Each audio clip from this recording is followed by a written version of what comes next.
I guess I maybe because we were kids and so I wasn't really paying attention to this, but like, were you always sort of entrepreneurial growing up?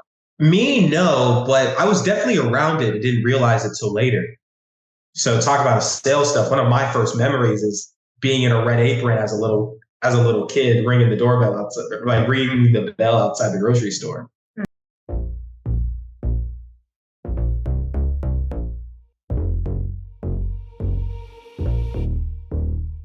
Hey everybody, this is Amber Key, and you're listening to a Bright Idea podcast, a show that sits down with entrepreneurs to hear about the aha moment that launched their businesses. On today's episode, we're joined by Miles Martin, co-founder of Relai. With Relai, selling and picking up products just became a lot easier. Miles Martin and his co-founder Tracy Tann Jr. came together during quarantine to build a company called Relai. It's a last-mile startup that builds apps for exchange zones. Using these exchange zones, buyers and sellers can store products in lockers for pickup. After a series of beta tests, Relay launched one app in late spring 2023 in Richmond, Virginia, with 2 exchange zones. Now Relay has 3 apps available in 9 cities that access 100 exchange zones across the U.S. I've known Miles for years. We grew up in Pittsburgh, Pennsylvania, and if you know anything about the Steel City, you know our pride runs deep. I'm really proud of this conversation, the growth of this startup, and the bright idea that led to launching Relay.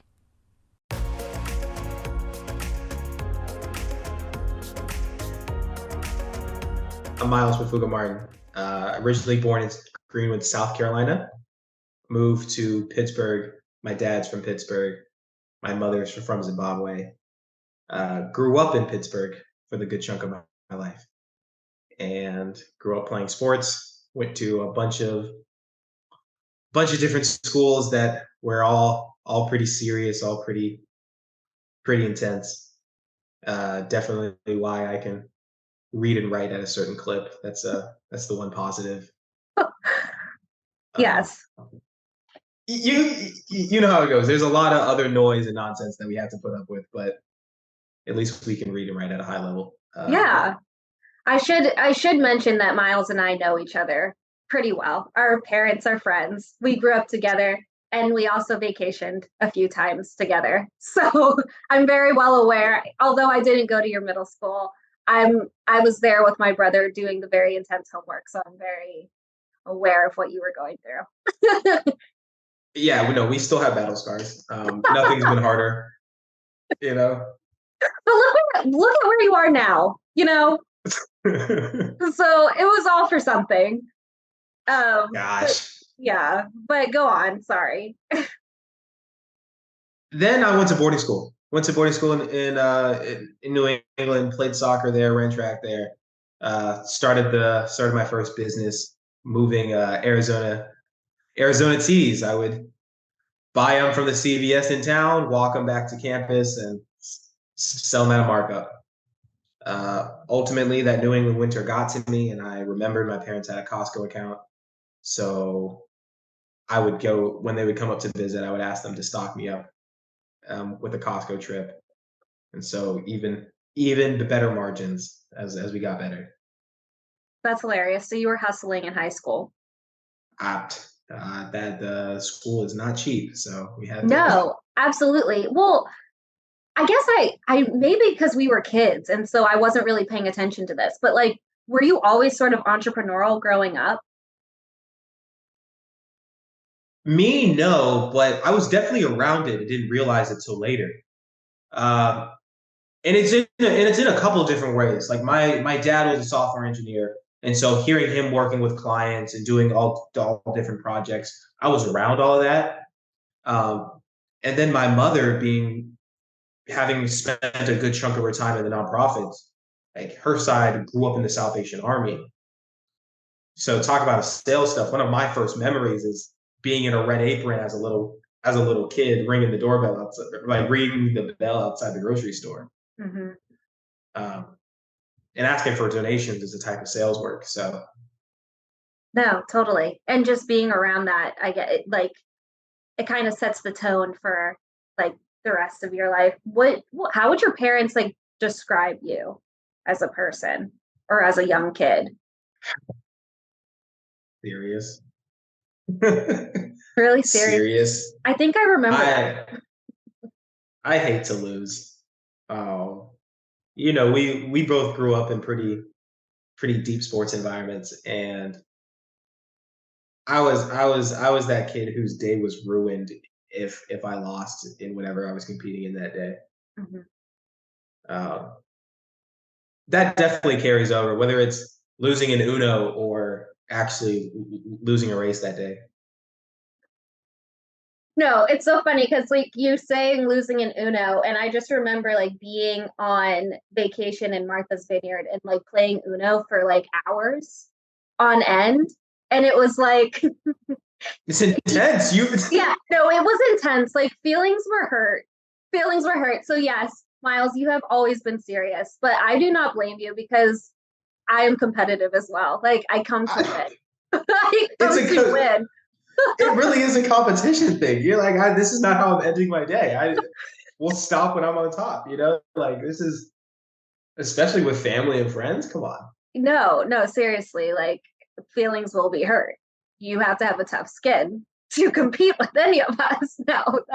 No, seriously. And growing up in Pittsburgh doesn't make that any easier when you look at a football team and you're like, yeah, no, it's a failure of a season if you didn't win a Super Bowl. And you're like, whoa. No, no, seriously. Steel City fans, Pittsburgh fans are like no other. So it is in our blood. Like that's why I had to wear this shirt because I had to represent. We had to let people know where we come from. I, I was about to rock mine, and I was like, that might be too much. That might be too obvious. Came through. I should have texted you and said, "Hey, I'm wearing my Steelers gear, so be prepared." Okay. It's fine. I think like the listeners get it now that we're intense. So take me through. So you took me through high school and you were hustling Arizona iced teas, which I absolutely love because boarding school and private school in general is expensive. And you were like, I need to make a quick buck. But take me through sort of college and then how you got into like the tech world. Yeah. In college, I played soccer and ran track. So a lot of my circles revolved around that, and I'll come back later in the story. But I studied politics in undergrad. So again, more reading and writing. I wanted something that would better fit with the schedule I wanted. I didn't want a college experience that I had to sit and take a bunch of tests or spend a lot of in-time class. So picked a major that was more flexible and let me out of the classroom more often. Hmm. And Then no, go ahead. then I started a consulting business in undergrad where I worked with businesses with small team sizes, so like typically 10 or less. And the observation at the time was, hey, the smaller the team size, the more informal everything is. And so I would witness, like learn all their processes and actually just write them down. Give them some sustainable written policies that in case, if Aunt so and so is doing the taxes and cousin John is front of the shop, cousin John gets sick and nobody knows what he's been doing for the past 15 years. Mm-hmm. And so that was where I slid in, learning these businesses with the small team size, learning where their like vulnerabilities are and writing that out. That's interesting. So you were doing consulting. What sort of area of consulting were you working in? That's what's so wild. I was so lucky that every client I had for the most part was a referral. And so I had this one lady who sold products on Etsy out in North Carolina. There was like an ultimate frisbee league. I worked like an adult rec league I worked with in Ohio. A fashion clothing brand that was just trying to launch. It was really, really diverse. We were not industry specific. That's so interesting. And what school, for the listeners, what college did you attend? Swanee, University of the South. The University of the South. No, that's awesome. So from there, you graduated, and how did you meet your co-founder? Yeah, in undergrad, I attended this summer program. It's called the Institute for Responsible Citizenship, and it's based in Washington, D.C. So my co-founder TJ, he was part of my cohort, and when we were doing the original ideas and sketching stuff out, he was there for those nights drawn on cardboard. Mm. Um, but yeah, it was a DC program, the Institute. I met him there, and we stuck around. Some people have come and gone since then, but yeah, he's been the constant. No, that's so interesting. So you guys you didn't go to the same school, but you met at this summer program while you were still in undergrad. Right. And did you guys bond on entrepreneurship or tech or the consulting space? Like, what was it about TJ that you guys were like, oh, he'd be a cool like co-partner one day? I think we had similar risk tolerance. So sure, we work at the same clip. We definitely align to put our head downs and do work by ourselves, which is what you need when you're trying to go from 0 to 1. More importantly, starting anything new comes with a lot of risk, and your partners more or less need to have compatible risk levels to you. I don't think I could have a partner that was married or had children or was actively trying to pursue another degree. It'd be hard to make this a top priority with those other aspects. Which is, I think, why we see, I don't know, parents team up with other parents, or right, college students team up with other college students. It's a similar risk tolerance that's more compatible. Totally.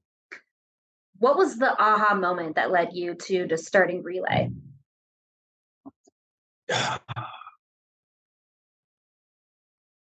You're really gonna make me pick one.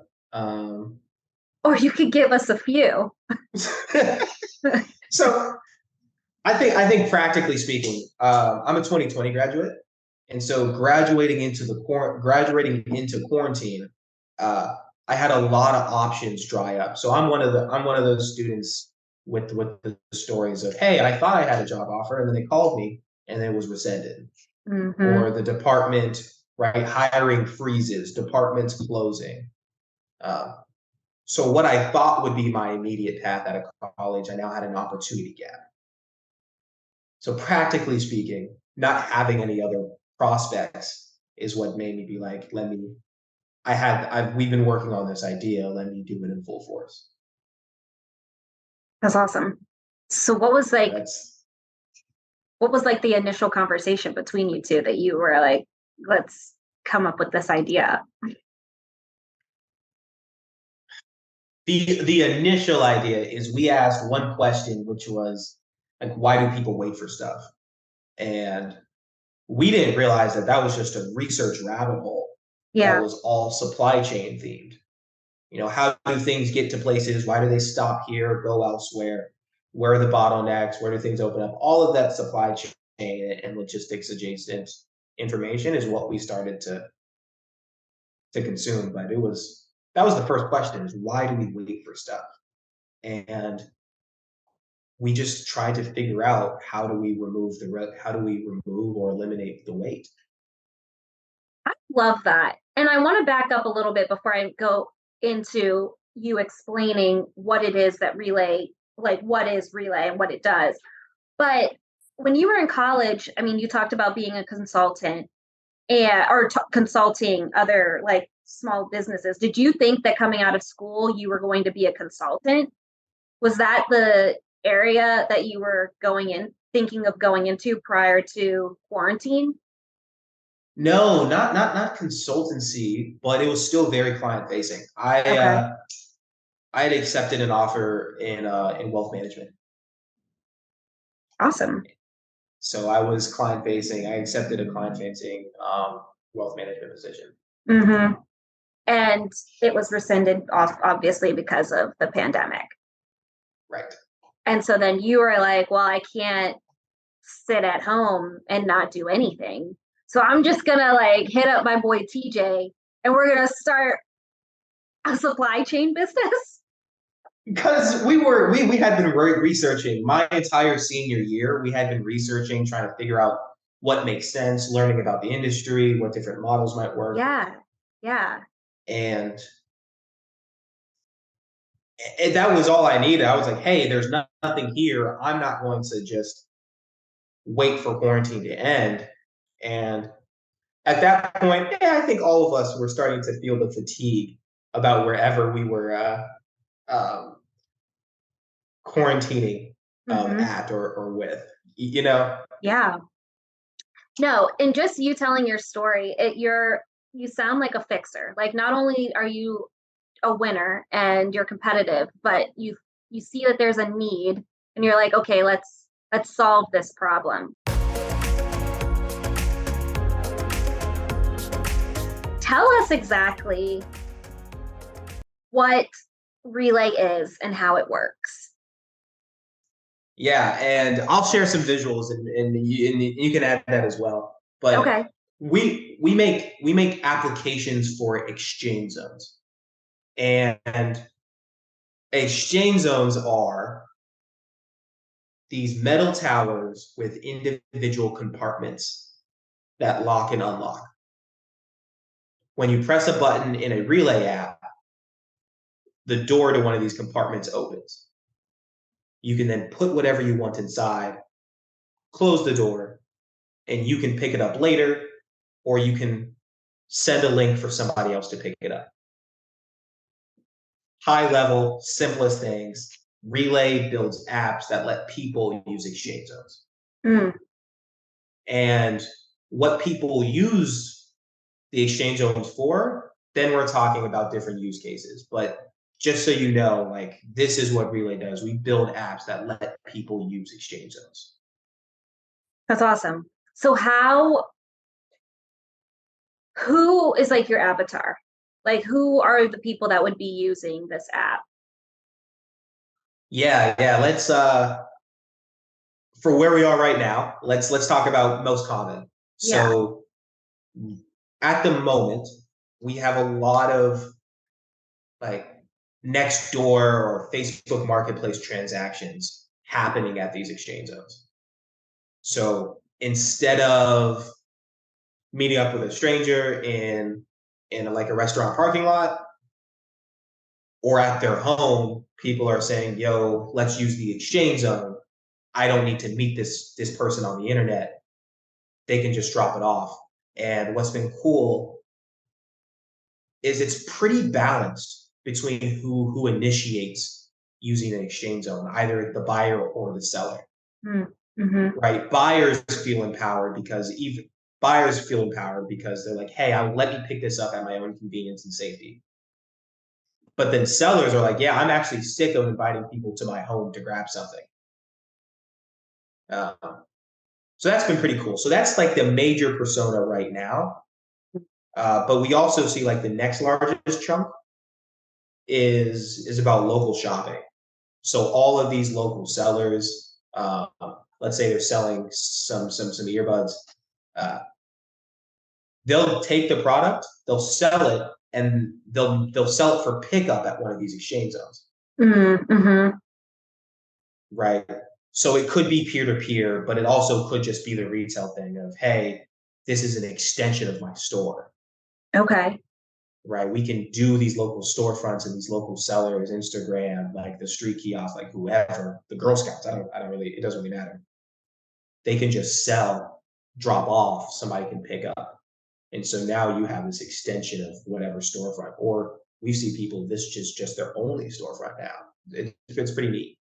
No, that's so cool. And so are you working with local businesses? I guess in your business development piece of your company, are you working with local businesses to tell them about Relay and use that, having them use you guys as a service to help sell things at their small business, if that makes sense? Yeah. We are old school for sure. We are calling people, we're emailing folks, we're joining Facebook groups, like we're showing up at events. Wow. So you guys are really bootstrapping it. Oh yeah, just this. And I think this is important because unlike other softwares that can remain digital, Mm-hmm. we have a digital experience to drive people to a physical location. Totally. So part of our effort at some level, at some part of our sales pipeline, we have to bring people to a place. Mm-hmm. So on the consumer side, so I'm the consumer, I want to use Relay as a service for myself. I'm just going to throw things out there.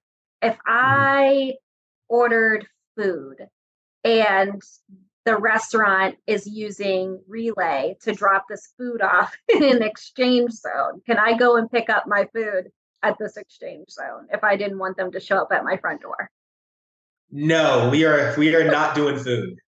Okay, good to know, because bugs We're and just rodents and all the things. But let's yeah, say, all right, so I ordered a new bag from, I don't know, I'm just anywhere.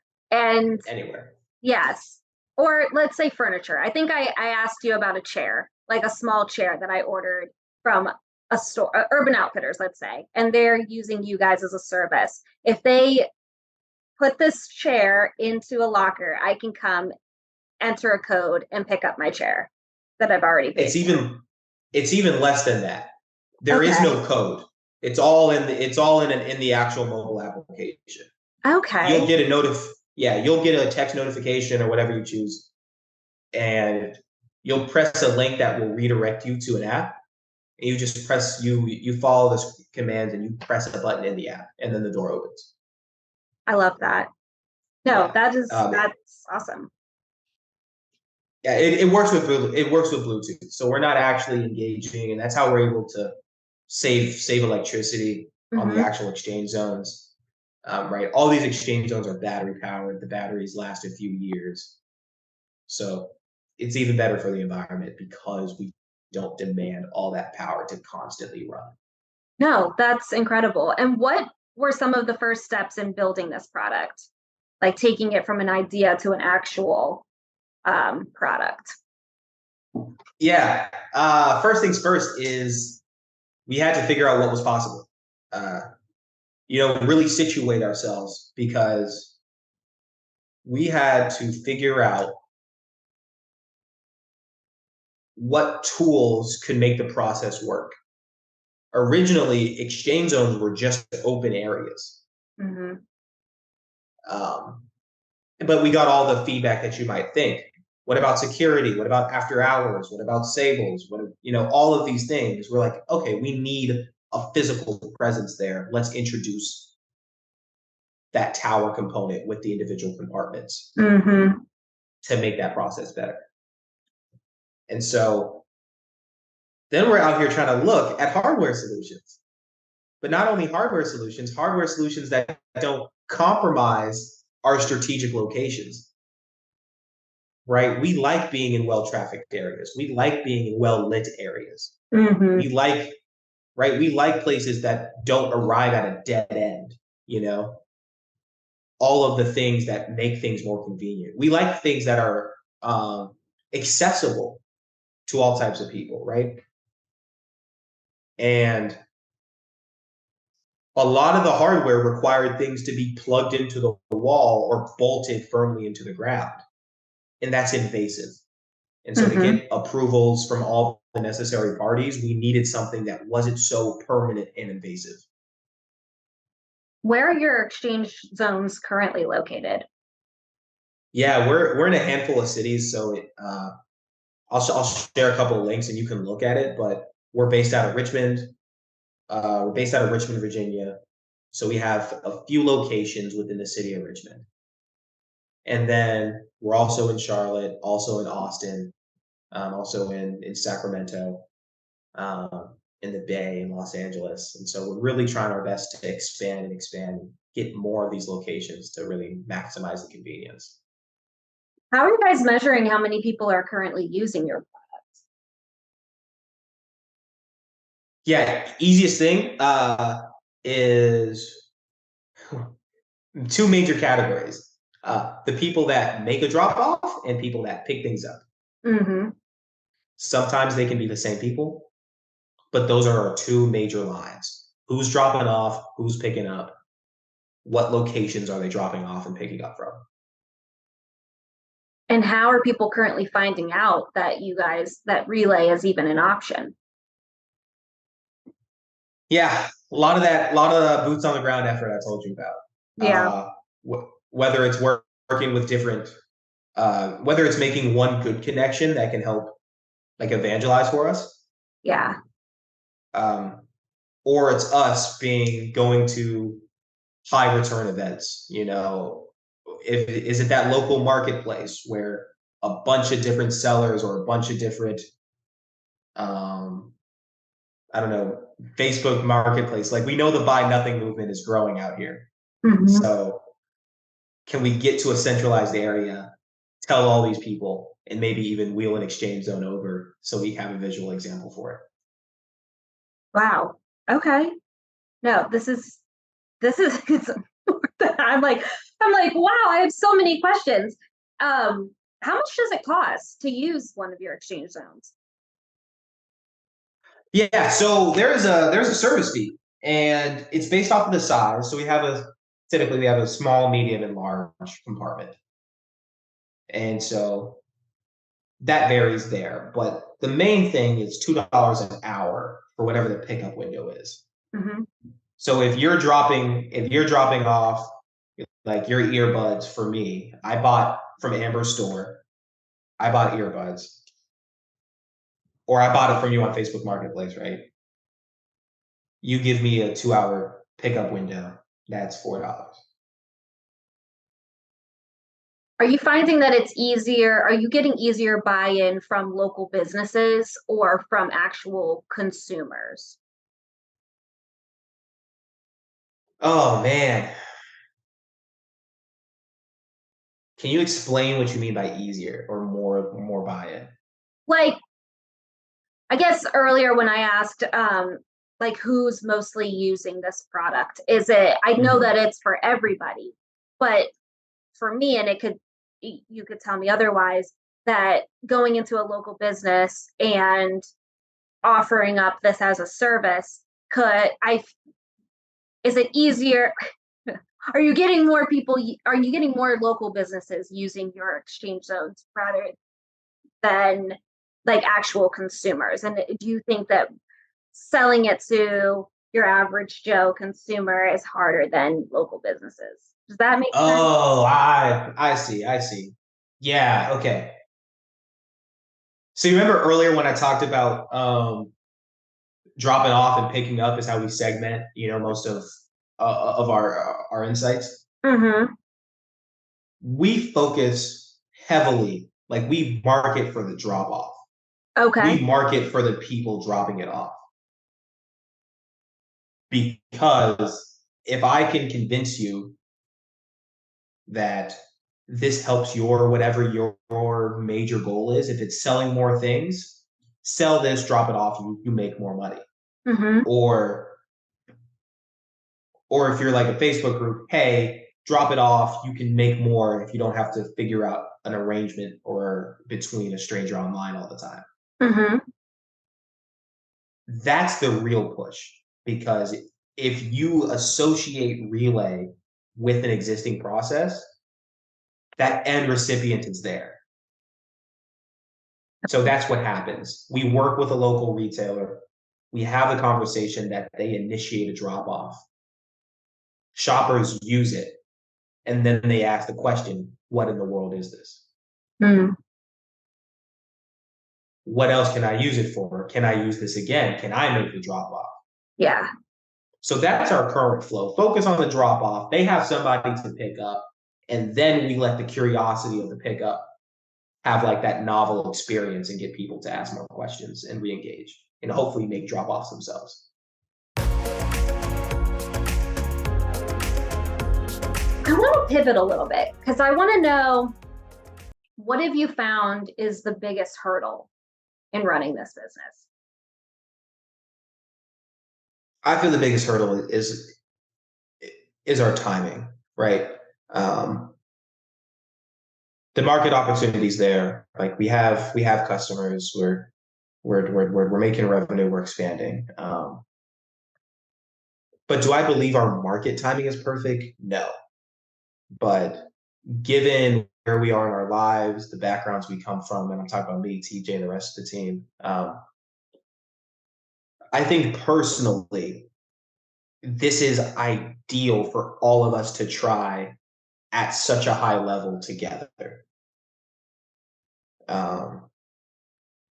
And so I found that like really difficult to be in a space where if you look at the data, you might be a few years early, but knowing life can happen, especially if you have like underrepresented backgrounds. Like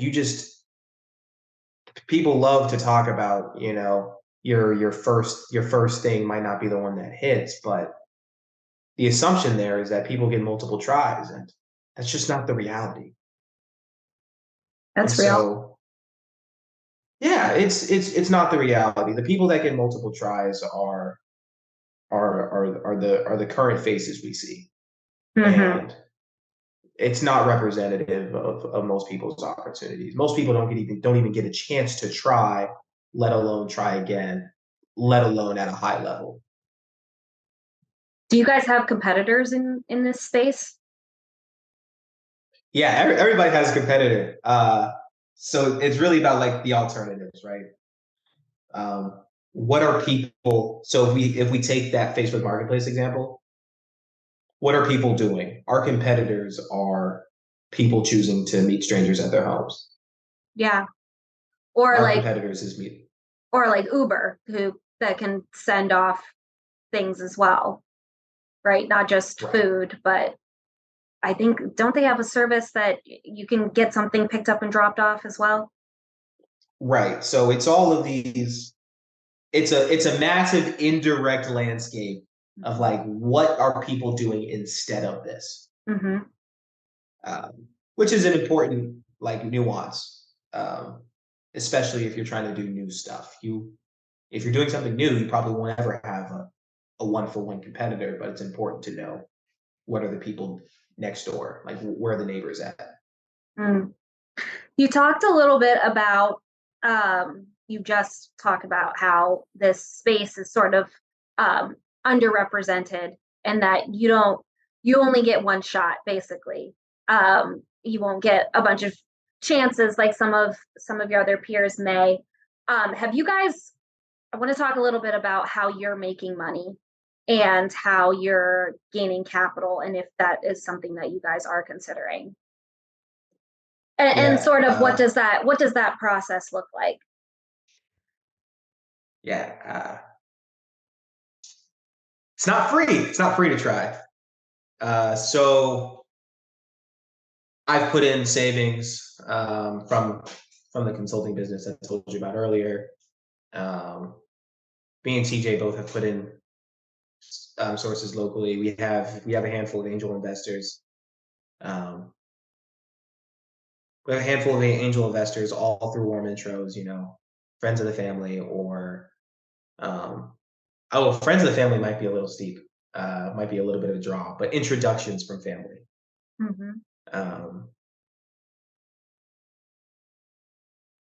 Yeah, we got lucky. Our first investor invested before we even like registered the business with the state. They're like, yeah, I'm down. Let me know when y'all have your paperwork squared away. Wow. That's a lot of trust. Right. And we appreciate it greatly, but I think it's indicative that it's not a scientific process. And I don't want anybody to be confused. You think like we're led to believe people make logical decisions, show them the numbers, show them the opportunity, show them your fit. You need to have that to expand the conversation, but it's not my experience that that's the reason anybody makes a decision. For better and for worse, people are going off the vibes. No, that's good to know. And I think a lot of people, one thing that I really want, one of my goals in this podcast is to speak with entrepreneurs, but and learn their stories. But what I'm finding, especially speaking with a lot of our entrepreneurs who are underrepresented, is how hard it is to gain capital and to, a lot of people are applying for these like small business grants or are doing their own funding on their own. But I want people to know that venture capitals and like angel investors and all of these things are options. And for our people who may be like very new to this whole thing, if you can explain what an angel investor is just for our listeners, I think that might be helpful. Yeah, angel investors, traditional definition is they are individuals that invest in companies from their own cash and resources. And I say own, and I want it to be personal, understanding that the major difference are the entities that are investing. So, Amber, if you invested and you invested from your personal bank accounts, whatever they may be, you are an angel investor investing as an individual, Mm-hmm. as opposed to Amber Key Industries might be a company of one, but that is an institution. It's a different type of entity. And so that gets a different label. And so that's the major differences is like the entity that is investing, whether it's a person or an organization or a government. Um, and it can vary around check sizes as well. And so Relay is funded by your own funds, angel investors, and then have you ventured Grants. in grants? Have you ventured into using other venture firms to help fund the business? Yeah, we've definitely explored, and no matches yet. Part of that is market, part of that is timing, but ultimately across the business, not only in funding, but our goal is stick around and stay relevant. Like I said before, there's not an exact science. We come from certain backgrounds, so you just have to stick around, stay relevant, and that's the toughest part. Yeah.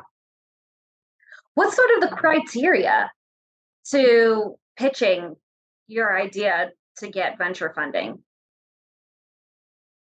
Like, do you have to have a certain amount of money in the account already for them to like trust that this is a successful situation, or sort of what is it? Yeah, it changes per investor, and that's the largest leg lift is doing your research to figure out whether or not you fit what they invest in. Mm-hmm. And if you go the extra step, right, there are a lot of people that say they're agnostic or they invest in all different things. But then you look at their portfolio companies and they've only invested in healthcare tech for the past 5 years. You're like, okay, I see what your thesis says, Yeah. but your portfolios don't represent that. So that's where the diligent comes as an entrepreneur to be like, hey, do you have a shot? Mm-hmm. And that's just like phase one. What are your chances? It's still just about taking a lot of shots.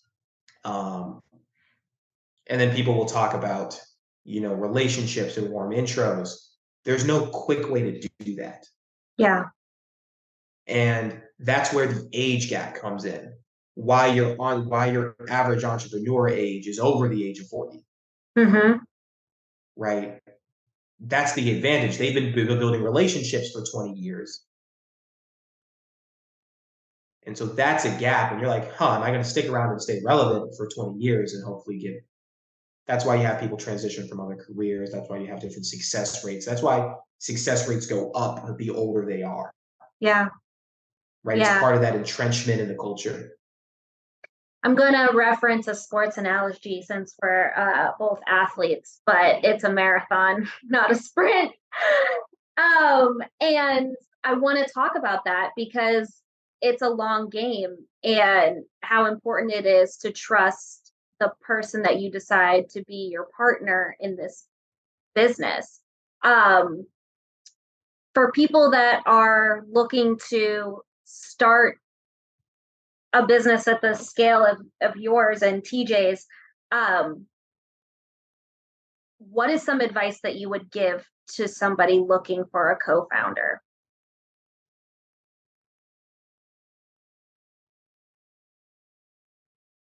I think people should work with folks who they can be candid with, right? Honesty is consistent, right? The expectation is that you're always honest, but your candor is what changes per relationship. Mm-hmm. How we talk to each other might not be how we talk to our grandparents, and that's not because we're not honest with them. Mm-hmm. So that's one lane. Is like, I think it's easier and people can be on the same page if candor goes up. The other is what I said earlier, risk tolerance. Are people taking similar or compatible risk? That's something else. And then it's about work. It's about like work ethic and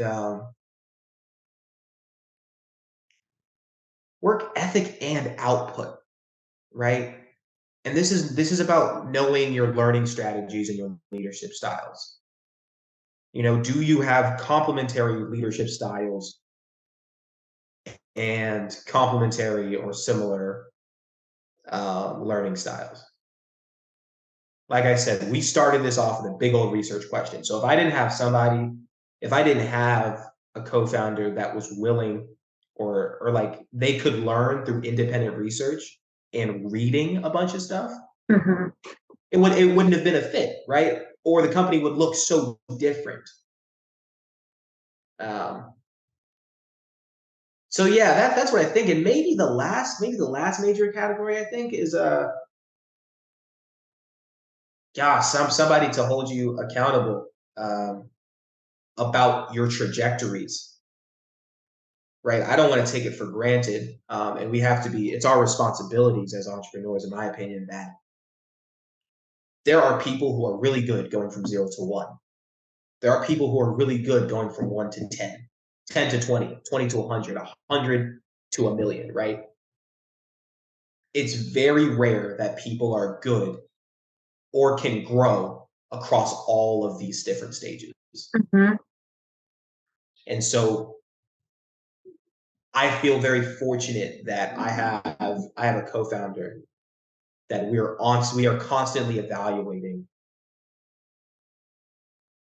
like, are we reaching a limit on our current ability?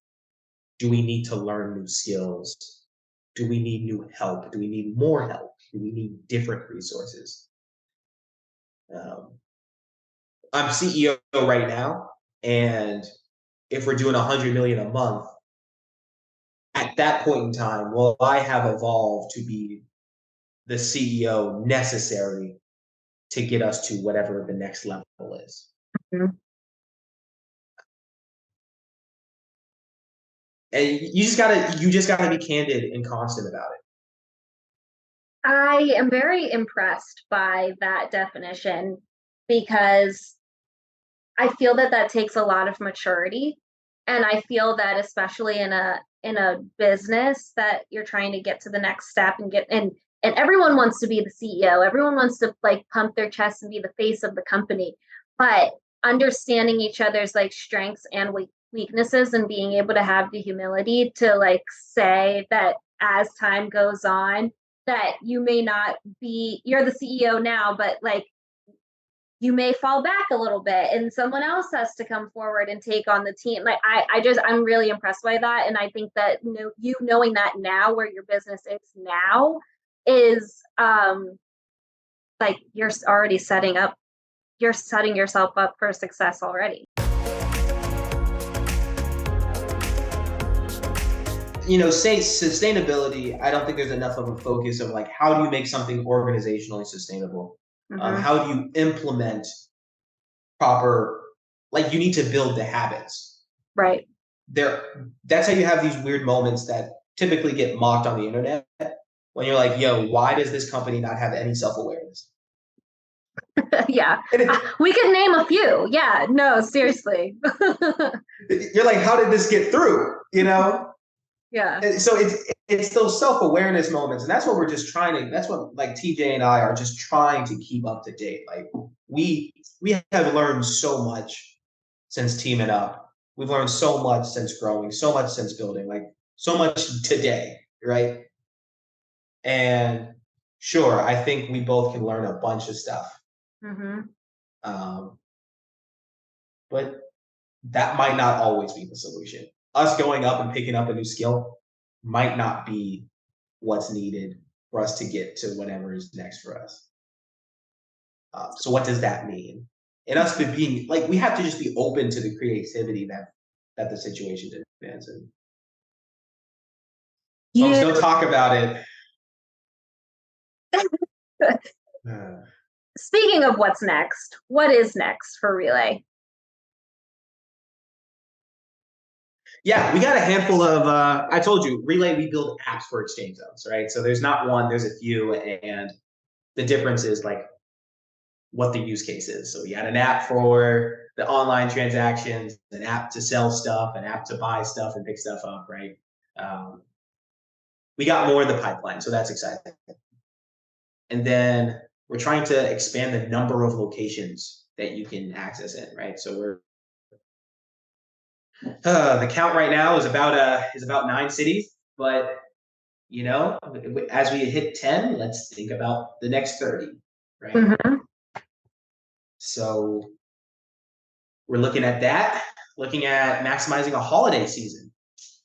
Oh yeah. I didn't even think it's right around the corner. No, yes, absolutely.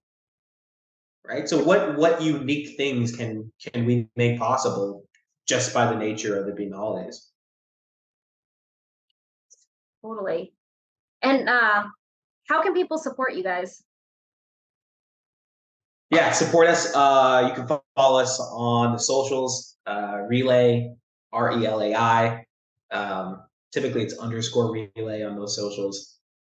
We are active on Instagram, active on LinkedIn, and send us a message, download our apps,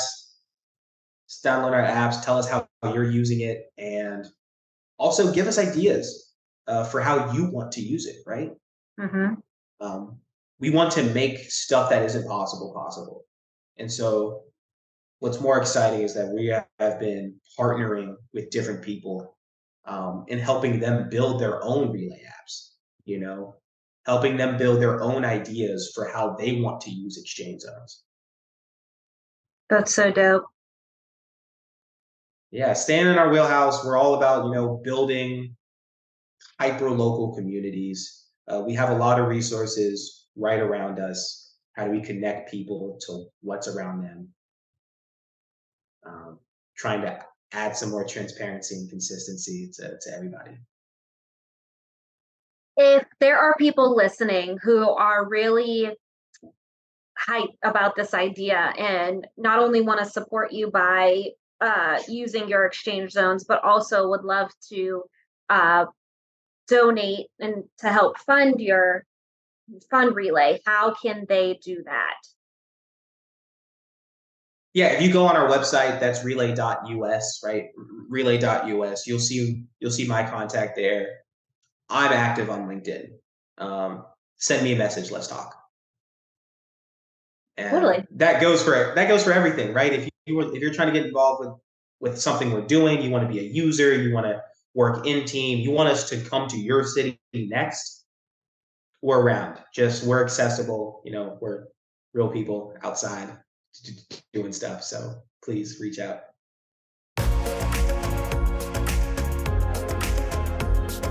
This has been so great. And before I let you go, I want to play a rapid fire game with you, if you don't mind. I got you. As if we don't already know about you, I feel like we should get to know you a little more. All right. Okay. So what's one lesson your job has taught you that you think everyone should learn at some point in life? What's one lesson the job has taught you? Cool. Man, don't be afraid to be wrong. don't be afraid to be wrong and learn automatically. Like it's cool to learn on the fly. What was your favorite subject in school? Latin. Latin? Latin. Why? I did not expect you to say that. Don't say why. Don't do that to me. Yeah, I'm saying why because I went to public school. We didn't have Latin, so I'm jealous. Oh man, no, I had great Latin teachers, and I learned the language. It made learning other Romance languages really intuitive. Gosh, I maxed out Latin in high school. Like I was taking a 101 class with my Latin professor, and then I took it again in college. Anywho, I think Latin's cool. I think it's great insight culturally, and I like learning about languages. So, Are you conversational or fluent in any other languages because of Latin? yeah, French. Oh my God, Miles, we're learning so much about you. This is awesome. Okay, Yeah, moving French. on. French, love it. Okay, so if you could write a book, what would it be about and why? If I could write a book. Oh man. I would write a book about I would write a book about like the rise of youth sports as a for-profit industry. Dude, sorry, no, go ahead. Because Oh my God. yeah, The the industry complex in youth sports has gotten out of hand, especially with all of these nonprofit monikers for youth sports. Um, I do not believe there's a balance maintained. I believe it's propping up a whole bunch of egos and profits, but not valuing either it's not valuing like the evolution of the sport nor the development of the athlete as much as the egos or the profit. I think there's really an imbalance there. no, I'm so glad you mentioned that. We can talk about that offline, but even like it's leaving athletes behind, like people that can't afford these. It's insane. Youth sports is so expensive. I mean, track isn't that expensive, but all these other like basketball, baseball, hockey, cheer, and rec leagues are not usually a thing anymore because everybody is doing all these like AAU teams and travel sports and And all this stuff. Yeah. leaving athletes behind, and then there's a dissonance here because especially if you're in the States, you have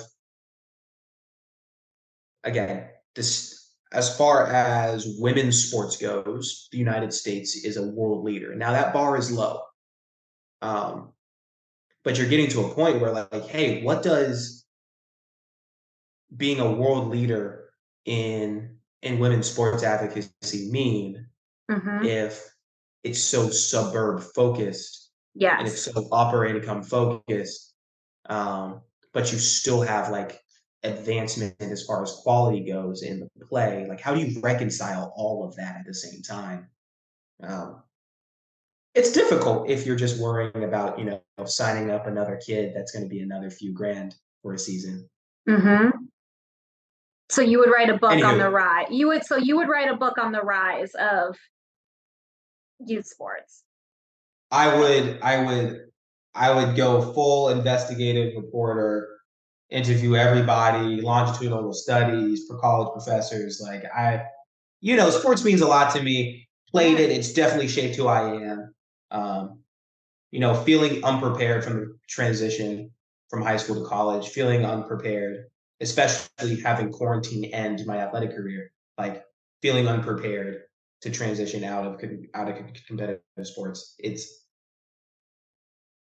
There's so many angles, so many things, and I guess the follow up, the sequel to that book would be like this moment in time right now during NILs as we're just Hmm. completely uncharted territory. What people are doing now probably won't be what they're doing in 10 years. Mm-hmm. Um, So I just want to see like, hey, what is happening right now as the age of NIL comes about? That would be the sequel. Oh my God, yes. Oh, wow. I feel like that's another episode that I could talk to you about forever. And I will buy that book when you write it. Do you have a favorite do you have a favorite quote?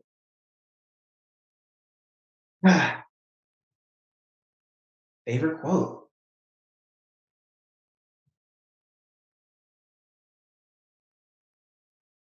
Yeah. It's by a kid I went to high school with when we were waking up early mornings to do extra soccer drills. Um,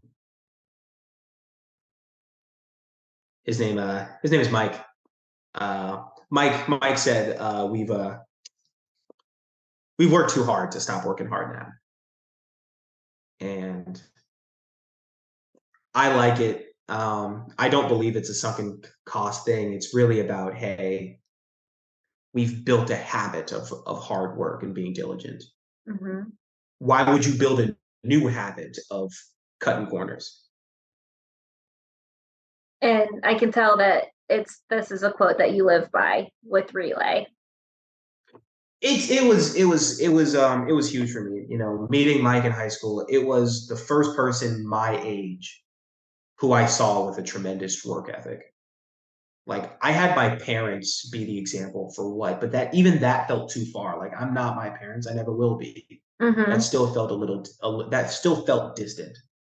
But to have Mike and then I have another friend, Steven, like to have examples of people working so hard your age, it really galvanized me. So really I love grateful for that. them.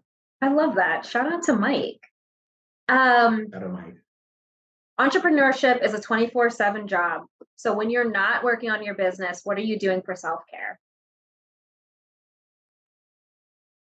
I do not work on Sundays. Okay. I do not work on Sundays. There are religious reasons for that, but I maintain that space as the one day off for sure. Day to day, pick up soccer, pick up basketball as my old person knees will allow. Those knees. You don't got the Meg knees. You got the So I don't think we mentioned this, but as I ran track in college, I was a 400 hurdler. Yeah. So I again, they didn't tell me that, you run the 300 in high school and being in 400 shape is fine. Yeah. When you run the 400 hurdles, you need to be in 800 meter shape. Yes. That was not communicated. The hurdles are it's such an understated event. That shit is hard. Like shout out to you for doing it because I was never going to do that. They were like, go run 4 laps around the track. I said bet, but I will not be hurdling over hurdles. And it's cool. Shout out Cindy McLaughlin. Shout out to Dalila Muhammad and MK Bull. It's been cool to see hurdlers get such a focus and like Ryan Benjamin. Like it's been really cool to see. And Kirsten Wilson, like it's really dope to see hurdle have like a global stage like this. Mm-hmm. But oh my gosh, can I not move? Thank you so much for taking the time to speak with us. This was amazing. Yeah, no, I appreciate the invite. This is dope. And if you want to co-author that book on youth sports, we should start planning. Yeah, we'll pick up on another Zoom call soon.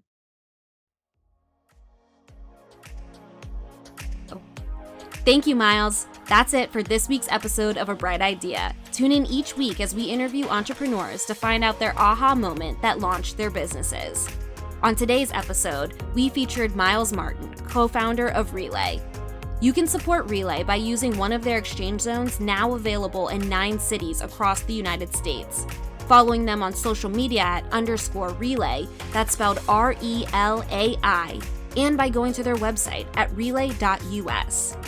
As mentioned in the episode, Relai is always looking for donations, so if you're interested in investing, you can go to relay.us to contact Miles and his co-founder TJ. We're building a community of support here on A Bright Idea, so follow Relai on social media, give a review, and tell all of your friends. Until next week, I'm Amber Key.